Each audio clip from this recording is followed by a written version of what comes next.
why you will not make it in the appliance repair business. Yes, I said it. So let's have the conversation. Let's start with number one.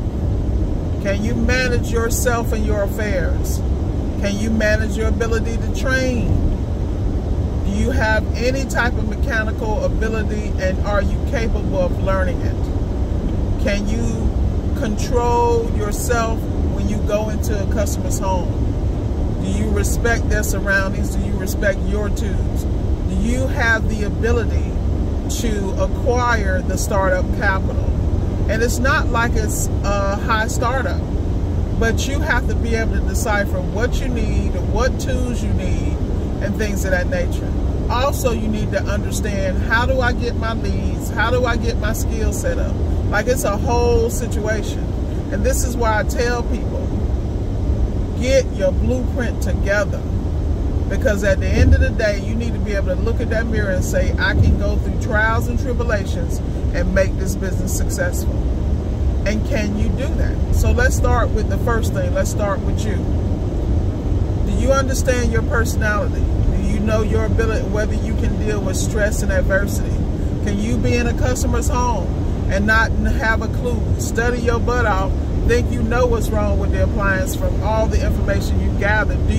Let's back that up. Do you know how to gather the information? Do you know what questions to ask in order to resolve the problem? Do you have access to service manuals so that you can study?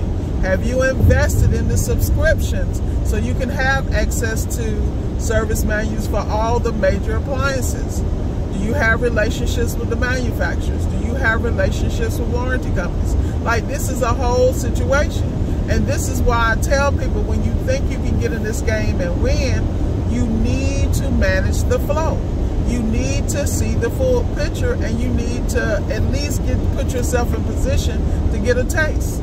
You know, a lot of people will go do a lid switch, make that quick $250, $300, or they'll go do something very simple like clean out a drain on a front load washer by opening the door and, you know, things of that nature, and cleaning out the strainer. But the reality is, that's not appliance repair.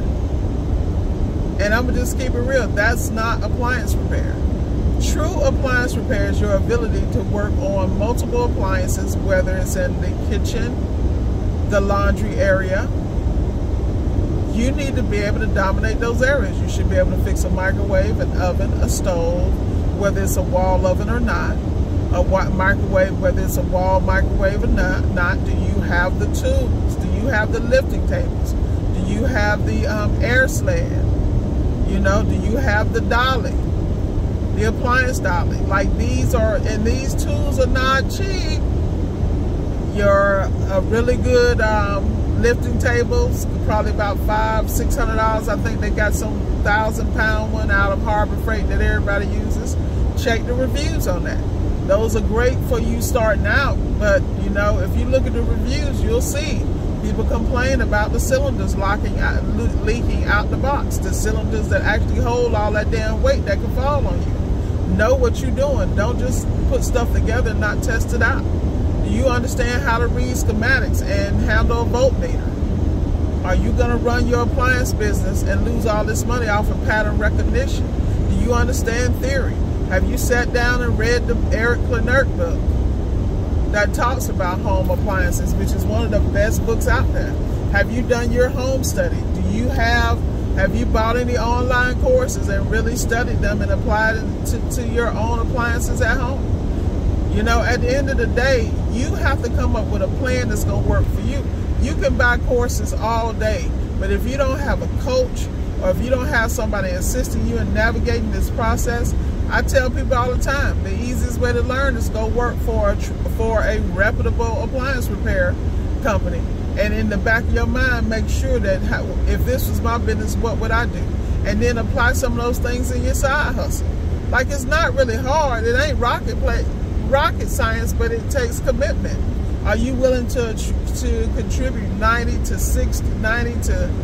days to 6 months to just honing in on some of the appliances that other people struggle in? Like right now, most of my coaching students are all in the seal systems. where they leveled up to seal systems. And the reason they leveled up to seal systems because they wanted to be in what is considered one of the most profitable areas, and they're focusing on the ones everybody's uncomfortable with.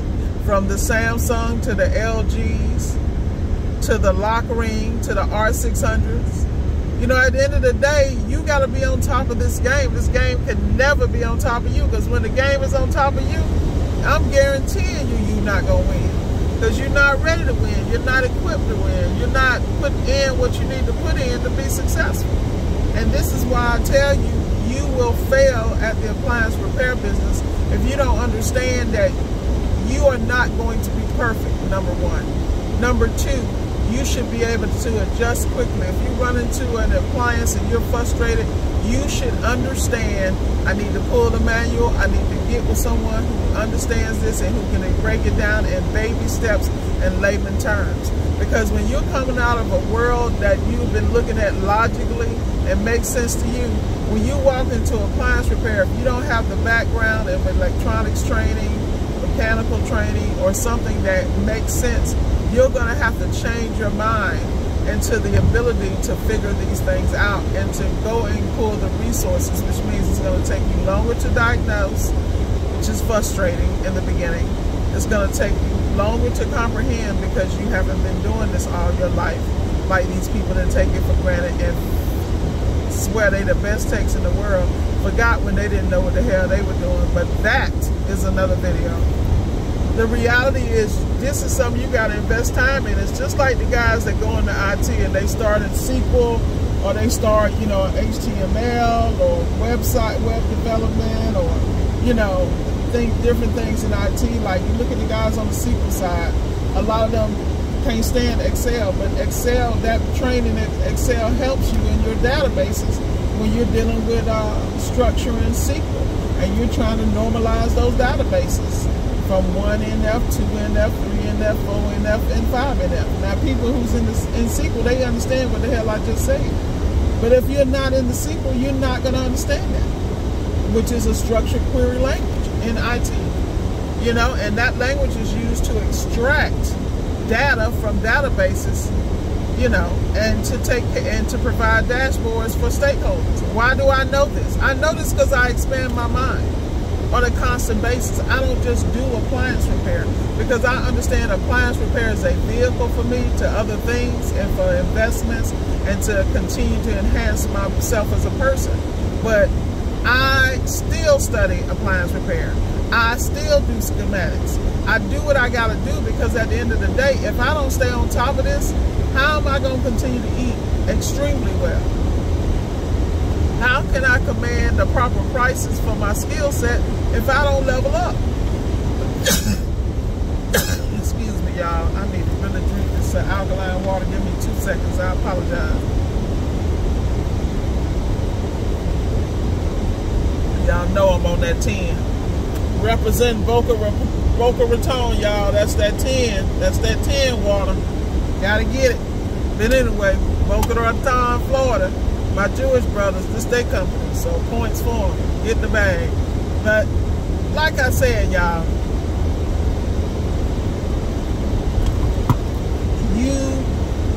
the reason you are failing in your appliance repair business is because there are key areas that you need to shore up. So stick your chest out, put your chin in the air, because in appliance repair, if you think you can fake it till you make it, you're going to be broke.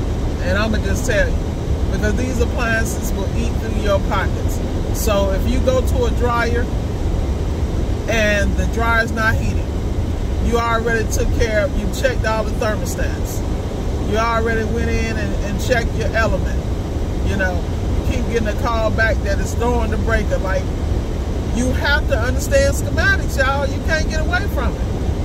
You know how many times people throw parts of these appliances, and I have been guilty of it too, you know, and get frustrated and walk away and you done lost all that money and you can't fix it. I never forget when I first got an appliance repair, I was so not versed, because I'm in Florida. Like, what the hell is a gas dryer? Like, why is that here?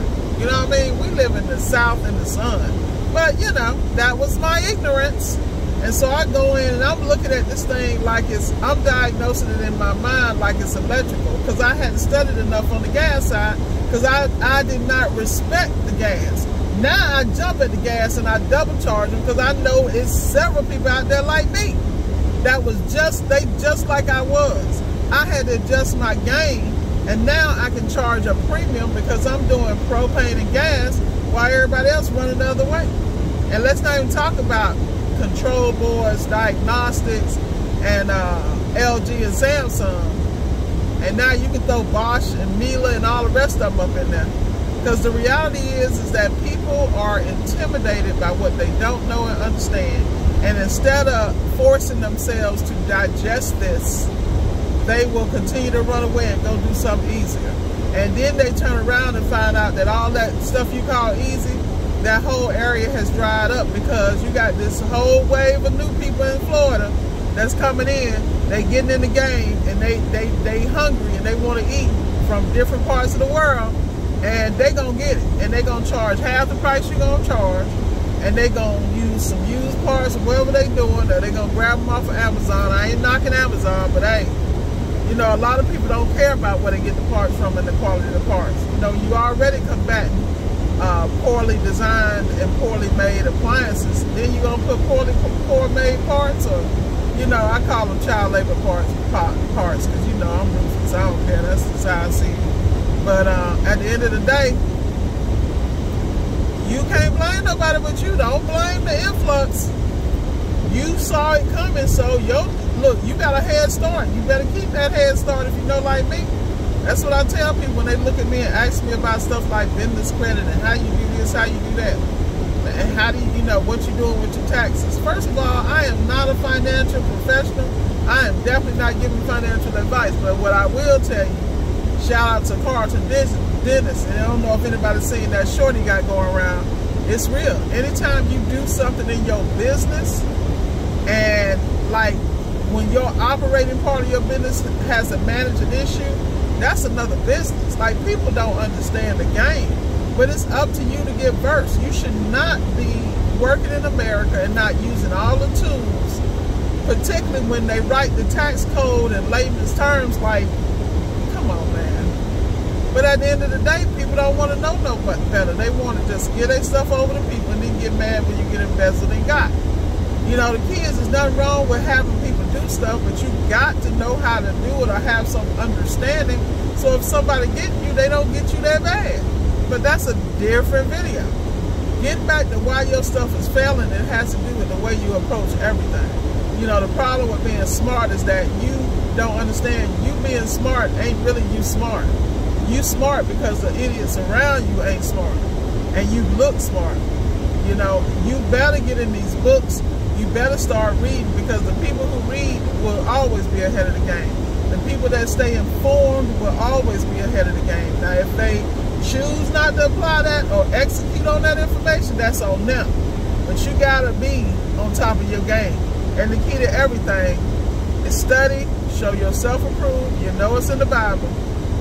After I done probably cursed 5 times in this video, Lord, I ain't done with me yet. That's all right. But at the end of the day, y'all got to get out here and get it. But this is why your business is failing.